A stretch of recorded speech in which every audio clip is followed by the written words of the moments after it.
ভক্তমণ্ডলী ভক্তিমতী মায়েরা, মাত্র 4 বছর বয়সে মাতৃহারা হলো ভক্ত জয়দেব। 4 বছর বয়স, বুঝতে পারছেন ছেলেটা কত বড়। তো তার এক সখা গিয়ে সংবাদ দিল, জয়দেব তুই এখনই বাড়ি চ। কেন, কি হয়েছে? কেন বাড়ি যাব? বলছে ওরে জয়দেব তোর মা চিরনিদ্রা, চিরদিনের মতো ঘুমিয়ে পড়েছে, সে ঘুম আর ভাঙবে না। তখন ছুটতে ছুটতে সে গৃহে যাচ্ছে। যখন গৃহে পৌঁছলো, ঘরে পৌঁছলো, তখন ওই শবদেহকে একটা খাটে শবদেহটিকে রেখে দড়ি দিয়ে বাঁধাবাঁধি চলছে। কেউ কেউ বললো ওকে একটু আড়ালে, একটু দূরে রাখ, শোকটা সহ্য করতে পারবে না। তা সেই ছুটতে ছুটতে এসে বলছে, কি হয়েছে আমার মা? কেন তোমরা আমার মাকে এইভাবে বাঁধছো? কেন আমার মাকে তোমরা বাঁধছো? কেন ছেড়ে দাও তোমার মা। তোমরা আমার মাকে মা জানে না, মা চিরনিদ্রায় ঘুমিয়ে গেছে, তার মানে কি জানে না ওইটুকু ছেলে। মা তুমি কথা বলছো না কেন? মা তুমি কথা বলছো না কেন? কেন এটা তোমাকে এইভাবে বাঁধছে? কেন এইভাবে বাঁধছে? মা তুমি কথা বলো। মা মায়ের মাথাটা, মুখটা ধরে চুম্বন করছে এই 4 বছরের ছেলে। আর মা বলে চিৎকার করছে, বলছে মা তুমি কথা বলছো না কেন?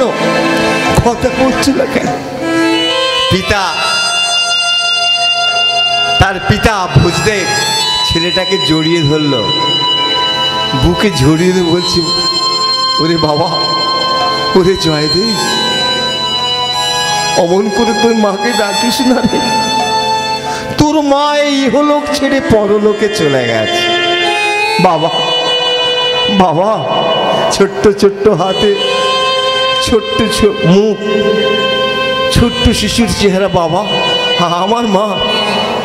আমার মা পরলোকে গেছে। বাবা তুমি পরলোকের রাস্তাটা চেনো? বাবা যদি চিনে থাকো পরলোকের রাস্তাটা আমাকে বলে দাও না, আমি পরলোকে যাব। আমি পরলোকে যাব, আমার মাকে নিয়ে আসবো। বলো না বাবা। আর মাকে জড়িয়ে ধরে হাহাকার করছি, বলছি মা আমি তোমার কাছে কোনোদিন কোনো বায়না করব না, কোনো কিছু চাইব না মা, কোনো কিছু চাইব না। ভক্তমণ্ডলী ভক্তিমতী মায়েরা, জয়দেবের পরিবারটা বড় ছিল গরিব, বড় দুঃখ, দরিদ্র, বড় দুঃখ, বড় অভাব ছিল। তাই মা জীবিত অবস্থায় সর্বদা মাকে বলতো, মা এটা দাও না, মা ওটা খাবো, মা এটা দাও না, ওটা খাবো, মা এটা দাও না। সর্বদাই যেমন ছোট ছেলেরা হয়, মায়ের কাছে বায়না করে, আবদার করে।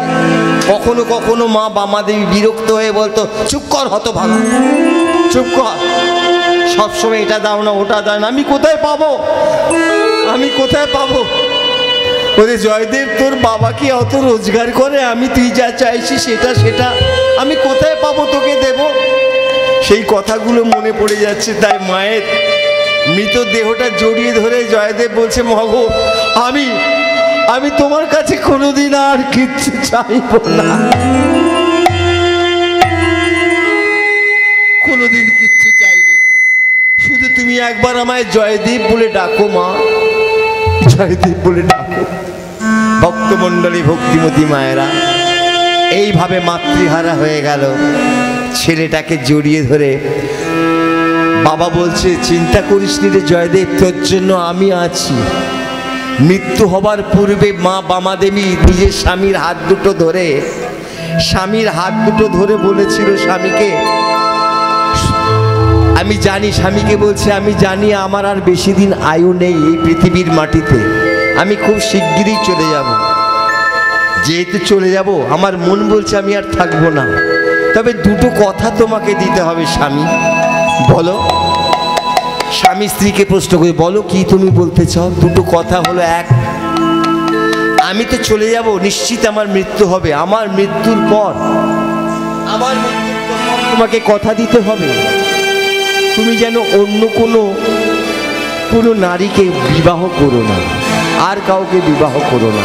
কারণ সেই তোমার দ্বিতীয় স্ত্রী ঘরে এসে আমার জয়দেবকে মেনে নিতে পারবে না, সহ্য করতে পারবে না, তাই তুমি দ্বিতীয় বিবাহ করো না বলে গেছে। বলো কথা দাও, তুমি দ্বিতীয় বিবাহ করবে না।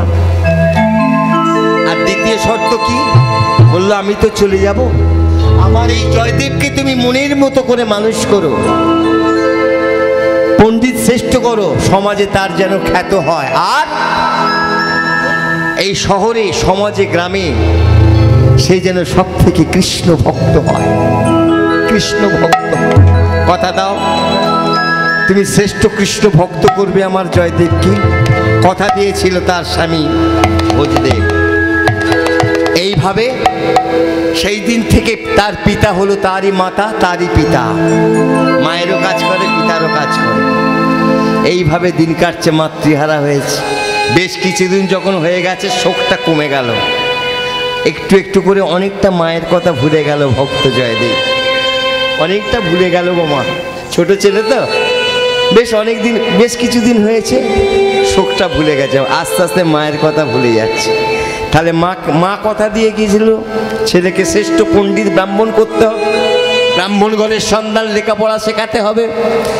তো সেই ভক্ত জয়দেবকে তার পিতা ভোজদেব কেন্দুলি গ্রাম থেকে জামদহ গ্রাম, কি বললাম, জামদহ গ্রামে শিক্ষা গ্রহণের জন্য পাঠাতো। জামদহ গ্রাম কতটা, মানে কেন্দুলি গ্রাম থেকে যেখানে জয়দেবের বসবাস, যেখানে বাড়ি, সেইখান থেকে শিক্ষা গুরুগৃহে শিক্ষা নিতে যাবে জামদহ গ্রাম 7 কিলোমিটারের মতো, 7 কিলোমিটারের মতো পথ, কিলোমিটারে ধরে 7 কিলোমিটার। গুরুগৃহে গমন করে দিল, প্রত্যেক দিন গুরুগৃহে যায়, কিন্তু যেতে যেতে সে সিদ্ধান্ত নিল আর গুরুগৃহে যাবে না জয়দেব। কেন যাবে না? বলছে পিতা আমি আর গুরুগৃহে শিক্ষা লাভ করতে যাব না। কেন? এত দূর পথ, এতটা লম্বা পথ, সমস্ত পথটাই গভীর জঙ্গলে ভরা, বিশেষ করে মধ্যস্থানে, এই জঙ্গলের মধ্যস্থানে এমন একটা জায়গা, এমন একটা ঘনঘোর জঙ্গল, ওইখানটা আমার ভীষণ ভয় লাগে। আমি, কেউ যায় না, কেউ পাঠশালায় যায় না, আমি একা একা যাব না। ভক্তমণ্ডলী, ভক্তিমতী মায়েরা পিতা ভোজদেব সান্ত্বনা দেবার জন্য, মানে নিজের মন থেকে, সত্যি সত্যি না, নিজের মন থেকে ছেলেকে স্কুলে পাঠাবার জন্য বলছে জয়দেব তোর কোন জায়গাটা ভয় লাগে? গুরুগৃহে যেতে যেতে বলছে বাবা ওই মধ্যস্থানে গভীর জঙ্গল, এমনিতে তো কেউ যায় না, আমি যেতে পারবো না স্কুলে। বলছে শোন শোন শোন, ভয় কি রে? যেখানটা তোর ভয় লাগে সেইখানটা জানি তোর একজন বন্ধু আছে। যেখানটা তোর সব থেকে বেশি ভয় লাগে সেইখানটা জানবি তোর একজন বন্ধু আছে। আমার বন্ধু, আমি তাকে চিনি না, কি নাম তার? শোন শোন, তুই স্কুলে পাঠশালায় যেতে যেতে যেখানটা সব থেকে তোর ভয় লাগে সেইখানটা গিয়ে হাঁক দিবি, তোর একজন বন্ধু আছে, কি তার নাম? হাঁক দিবি মধুসূদন,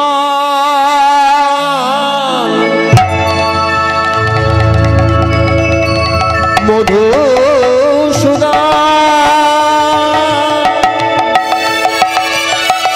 মধুসূদন।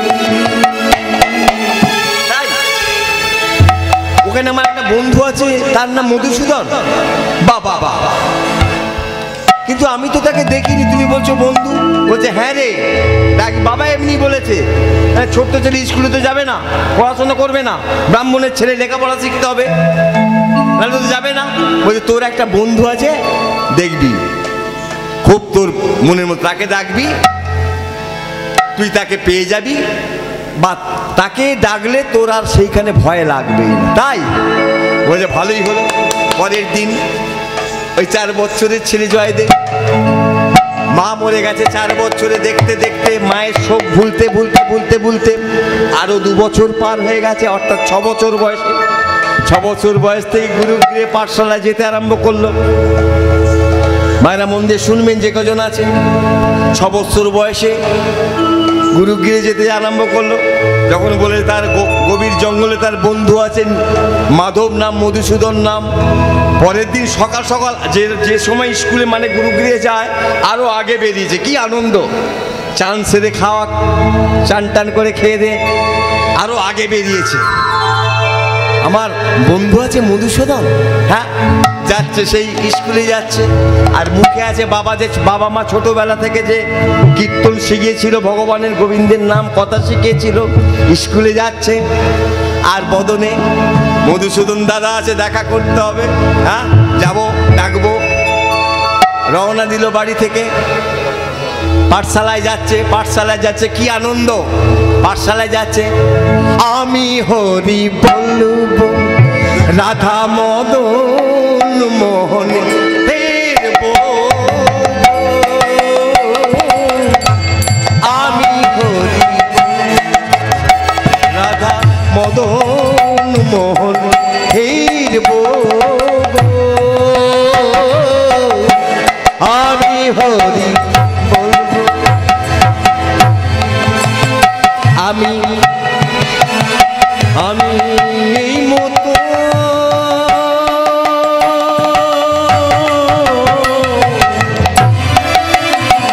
আমি এই মতো ব্রজের পথে চলবো গো, আমি রাধা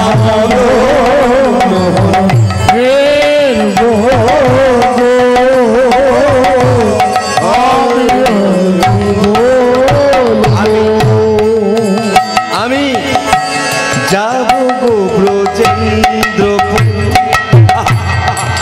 ভক্তের অন্তরের কথা দেখুন, ভক্তের বাসনা কি, পদকর্তা কি বলছে, আমি যাব গো ব্রজেন্দ্রপুর, হব গোপীর চরণ নূপুর,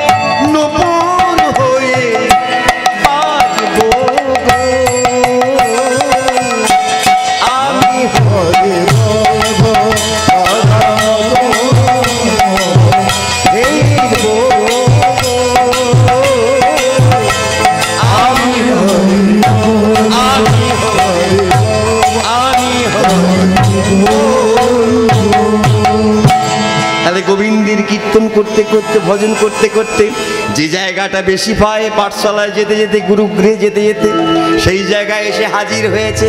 যেখানটা ভয় পায় বাবা বলে দিয়েছে ওইখানটাকে আঁক দিবি, তোর বন্ধু আছে তার নাম মধুসূদন, সেই জায়গাটি এসে হাঁক দিচ্ছে, মধুসূদন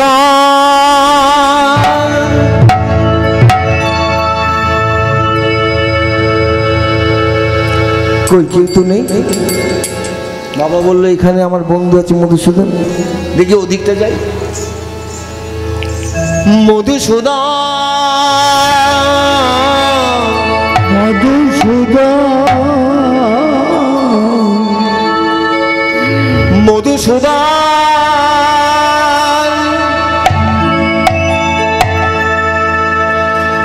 কেউ তো নেই। তাহলে বাবাকে আমাকে মিথ্যে কথা বললো। এই যে ভক্তমণ্ডলী, ভক্তিমতী মায়েরা, 4-6 বছর বালক শিশু, বাবা তো এমনি এমনি বলেছে, শিশু অন্তর দিয়ে সত্যি ভেবে নিয়েছে, সে জানে এইখানে আমার মধুসূদন বন্ধু আছে, তার সেই ডাকের মধ্যে এত মধু, এত ভক্তি, এই হলো ভক্তি, এই হলো ভক্তি। এমন ভাবে ডাক দিয়েছে, সেই গভীর জঙ্গলে এসে মধুসূদন বলে, স্বয়ং বৈকুণ্ঠ ধীপতি নারায়ণ, যিনি মর্তে শ্রীকৃষ্ণ ভগবান দেবকী নন্দন কৃষ্ণচন্দ্র চমকে উঠেছে। কে, কার এমন মধুর স্বর, কে আমায় এমন আকুল কণ্ঠে ডাকছে। ওই ছেলেটার ডাকে মানে এত মধুর, গোবিন্দ মানে চিন্তা করছি কার এমন সুর, কে আমাকে এমন ডাকছে, কেমন মাতাল করা ডাক, যে গোবিন্দের চরণ কৃপা পাবার জন্য, কি আগে কি বলেছি, মুনি ঋষি সবাই আমার চরণ কৃপা পাবার জন্য ধ্যান করে, আমাকে প্রার্থনা করে, কিন্তু এই কে দেখতে হয় গোবিন্দ আমার। তার অন্তর দিয়ে দৃষ্টিতে দেখছে গভীর জঙ্গলে একটা ছোট্ট 6 বছরের সন্তান ছেলে, কি মধুর ডাক, এইভাবে আমাকে ডাকছে, মধুসূদন মধুসূদন মধুসূদন। না বাবা, মিথ্যে কথা বলেছি, কেউ এখানে মধুসূদন থাকে না,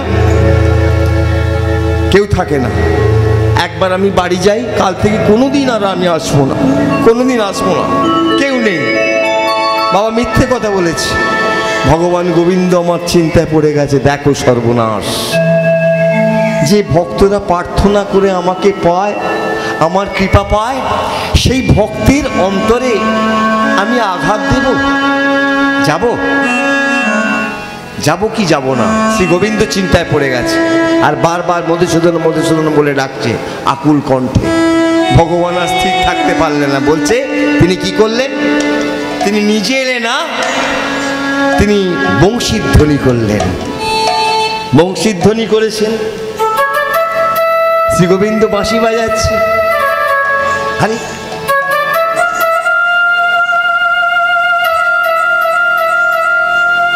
হ্যাঁ, বাবা বলেছিল মধুসূদন আছে, তাহলে কি মধুসূদন বাঁশি বাজাচ্ছে?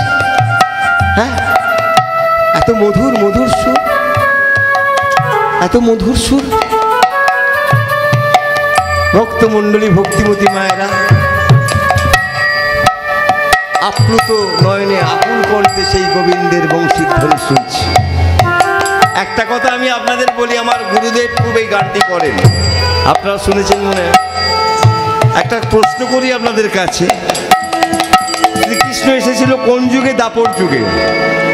কতদিন আগে? দাপর যুগ, অর্থাৎ কলিযুগ প্রাণ আরম্ভ হয়েছে কতদিন? 5,500 বছর। তাহলে শ্রী গোবিন্দের বংশীর ধ্বনি করেছিল 5,500 বছর পূর্বে, দাপর যুগে। তাহলে মহাজন বলে, ভক্ত বলে, শ্রী গোবিন্দের বংশীর ধ্বনি নাকি আজও শোনা যায়। এই আজও শোনা যায়? মায়েরা কি বলছেন? হ্যাঁ, শোনা যায়। শোনা যায়। দেখ, আমি তো বাবা বিশ্বাস করি না। 5,500 বছর আগে বাঁশি বাজিয়েছিল, এটা কলিযুগ, আর 5,500 বছর পার হয়ে গেছে। কিন্তু ভক্ত বলছে, বৈষ্ণব বলছে, শাস্ত্র বলছে গোবিন্দের বংশীর ধ্বনি আজও নাকি শোনা যায়। এখনো সেই বৃন্দাবন বাঁশি বাজে বাজে গো, এখনো সেই বৃন্দাবনে বাঁশি বাজে বাজে গো, এখনো সেই বৃন্দাবনে বাঁশি বাজে বাজে গো, এখনো সেই বৃন্দাবনে বাজে বাঁশি বাজে গো, বাঁশির সুরে ময়ূর যেন পেখম মেলে গো, বাঁশির সুরে ময়ূর যেন পেখম মেলে গো, বাঁশির সুরে ময়ূর যেন পেখম মেলে গো, ওই বাঁশির সুরে ময়ূর যেন পেখম মেলে গো, এখনো সে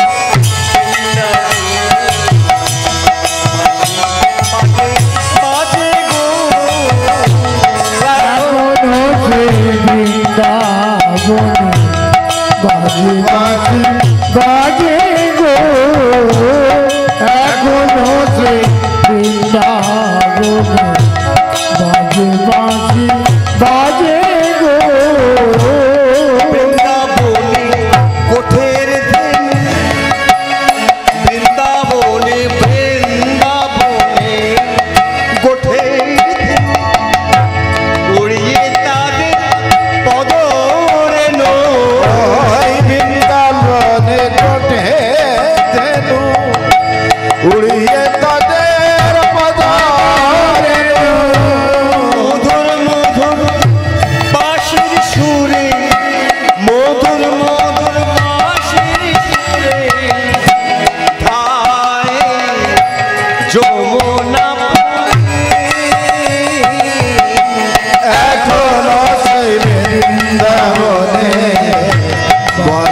বাজে বাজে এখনো সেই বাজে বাজে বাজে গো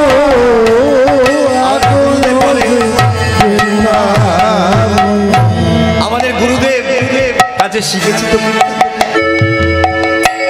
তখন এইসব গান বহু হয়েছে, খুব করা হয়েছিল তখন।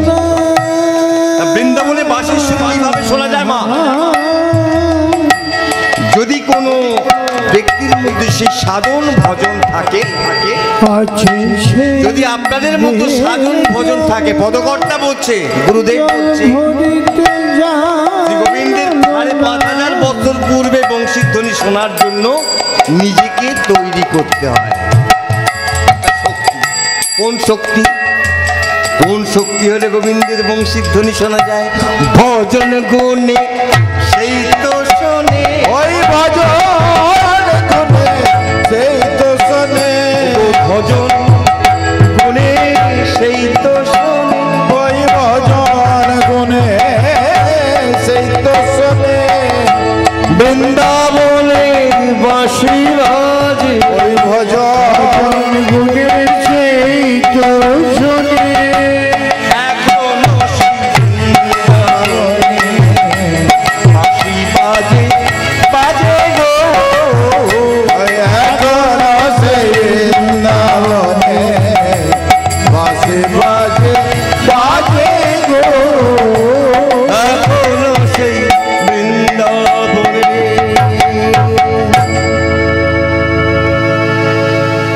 তাহলে 4-6 বছর বয়সী ভক্ত জয়দেব গোবিন্দের বংশীধ্বনি কর্ণে কর্ণ কুহরে প্রবেশ করছে। গোবিন্দ বলছে, আগে আমি নিজে সশরীরে যাব না, আগে বংশীধ্বনি করব, ও শান্ত হয়ে বাড়ি ফিরে যাবে, শান্ত হয়ে আমার বংশী বাঁশির সুর শুনে শান্ত হয়ে বাড়ি চলে যাবে। কিন্তু ভক্ত তো বাবা যেমন ভক্তের চূড়ামণি, শ্রী গোবিন্দ তেমনি ভক্ত চূড়ামণি, সেও ছাড়বে না, ছাড়বার পাত্র নয়। তখন গোবিন্দের বংশীর সুর শুনেছি, 6 বৎসরের বালক, দেখুন সে ভালো করে অ আ হ্রস্বই দীর্ঘই বলতে পারে না, লিখতে পারে না, অক্ষর চেনে না, কিন্তু গোবিন্দের কৃপায় গোবিন্দের বংশীর ধ্বনির সুর শুনে সেই শুরু হলো গীত গোবিন্দম রচনা। যত শোনে স্বরের কলম, দোয়াতের কালি, তালপাতার পুঁথি, শ্রী গোবিন্দের বাঁশি যত শোনে, পরে সাক্ষাৎ হয়ে যত শোনে, যত কথোপকথন হয়, ভক্ত জয়দেবের গীত গোবিন্দম তৈরি হচ্ছে। প্রথমেই দেখুন ওইটুকু ছেলে কি লিখছে, দেখুন ভালো করে কথা বলতে পারে না, লিখতে পারে না, সে শ্লোক রচনা করে ফেললো। কি করে করলো? ভালো লিখতে পারে না, পড়তে পারে না, শ্লোক রচনা করে ফেললো। বাঁশি শুনে কলম দিচ্ছে, মধুরম মধুরম মধুরাং মধুরাং মধুরাতি মধুরম মধুরাত মধুরাং অপরূপ মুরলিনী নাদম। 6 বছর বয়স, মন দিয়ে শুনেন মায়েরা বাবারা, 6 বছর বয়স, ওইটুকু ছোট্ট শিশু 6 বছর বয়স হয়েছে, সে গোবিন্দের বংশীর সুর শুনে, বাঁশির সুর শুনে, তালপাতার পুঁথিতে শ্লোকটি লিখলেন। কি লিখলেন? মধুরাং মধুরাং মধুরাতি মধুরাং অপরূপ মুরলী নীনাদান। কত বড় শ্লোক রচনা করে ফেলেছেন। মধুরাং মধুরাং মধুরাতি মধুরাং অপরূপ মুরলী নীনাদান। মধুরাং মধুরাং অপরূপ মধুরাং অপরূপ মুরলী নীনাদান। মধুরাং মধুরাং মধুরাং মধুরাং মধুরাতি মধুরাং অপরূপ মুরলী নীনাদান।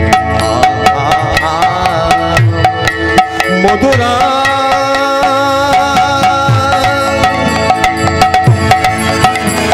মধুরাং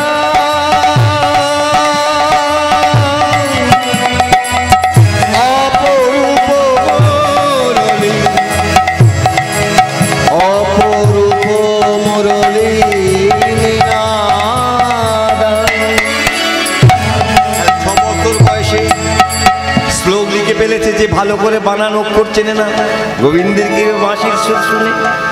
এবার এখানে শেষ হয় না, ভগবান শ্রীকৃষ্ণ ভাবছে আমার বাঁশি শুনে বাঁশি বাজিয়ে শান্ত হয়ে যাবে, ভক্ত বাড়ি ফিরে যাবে। এবার ভক্ত গো ধরেছে, বায়না ধরেছে, হে হে মধুসূদন, বাবা ঠিকই বলেছে, তোমার বাঁশির সুর এত মধুর, না জানি তোমাকে দেখতে কত না মধুর, একবার দেখা দাও, একবার দেখা দাও, হে মধুসূদন একবার দেখা।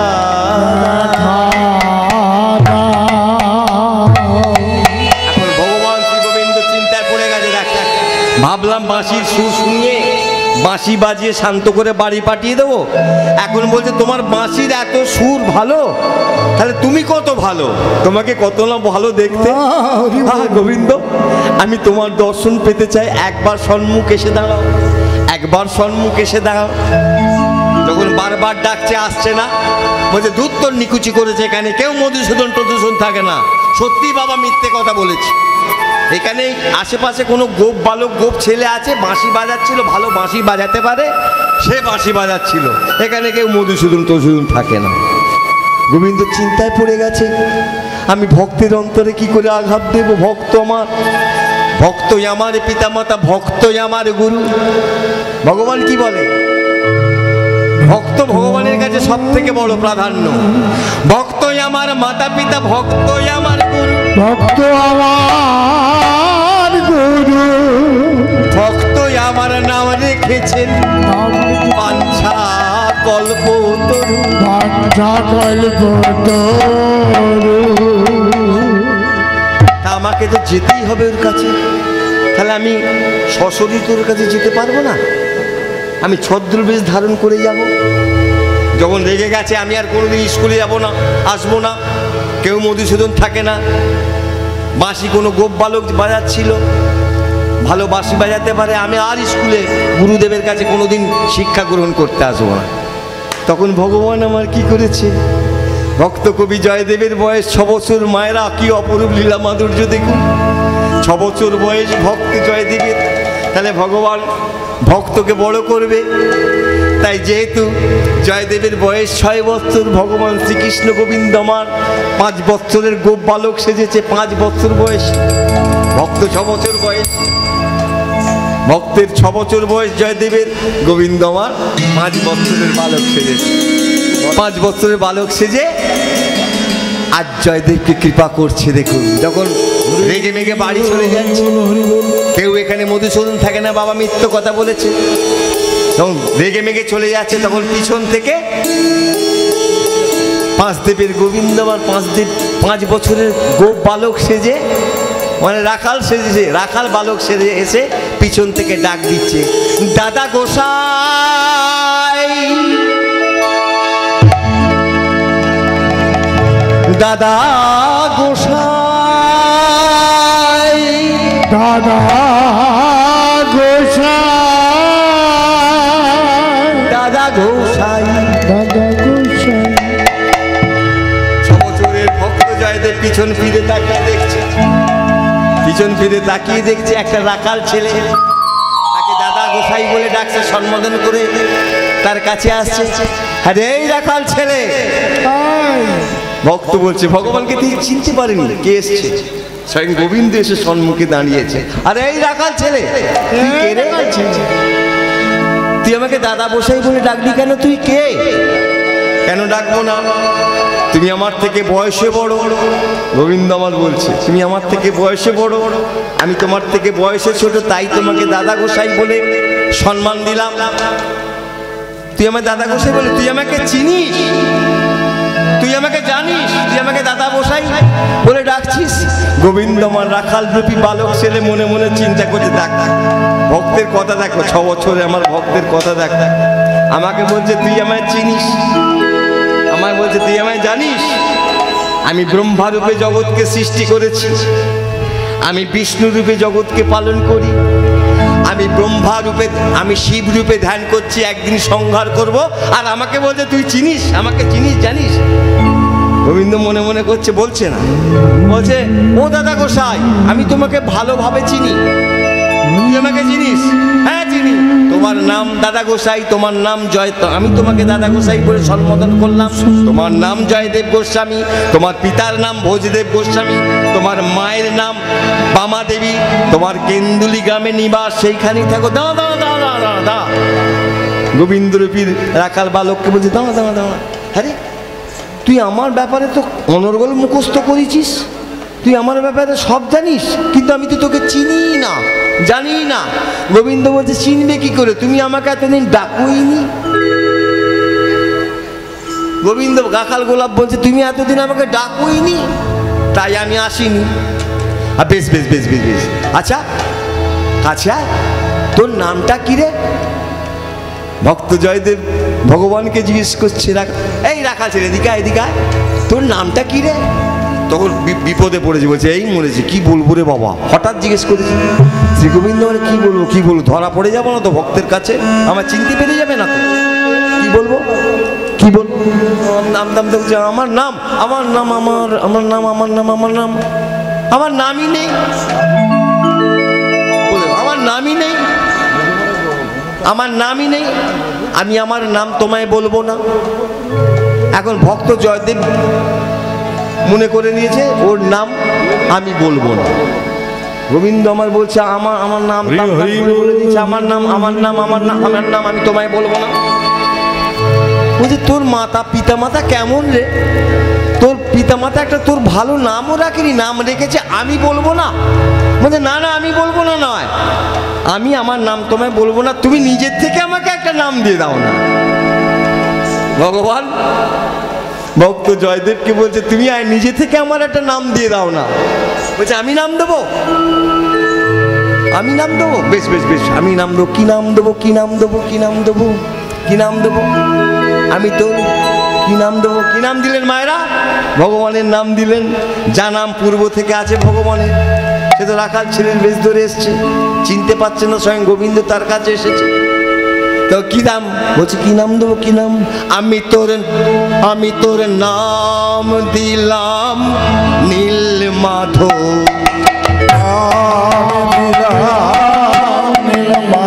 আমি তোর নাম দিলাম নীল মাধব, আমি তোর নাম দিলাম নীল মাধব।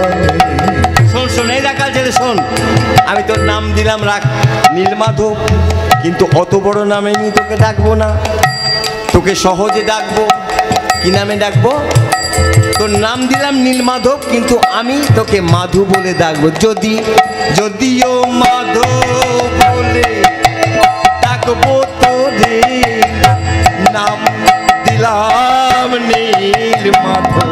ওরে যদিও মাধব ডাকবো তোরে, নাম দিলাম নীল মাধব।